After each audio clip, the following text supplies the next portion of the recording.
F'Għajnsielem Għawdex infetaħ spazju aċċessibbli għat-tfal kollha anke dawk b'diżabilità.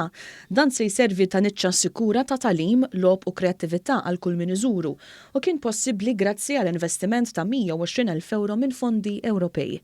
Il-proġett tmexxa mill-Kunsill Lokali ta' Għajnsielem, BirdLife u l-Federazzjoni għad-Diżabilità.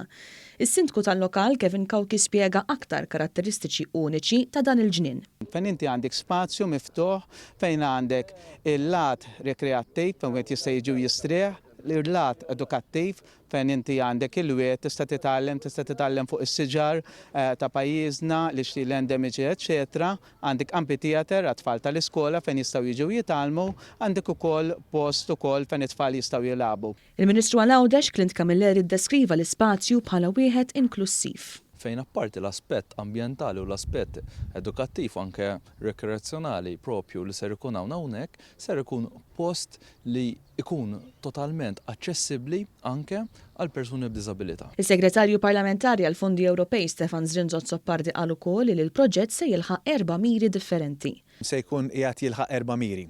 Il-mira l-ewwel netta tisbieħ ta' spazju miftuħ. It-tieni aspett huwa l-aspett ta' tagħlim għaliex mhux biss se jkun ġnien iżda se jkun opportunità ta' tagħlim.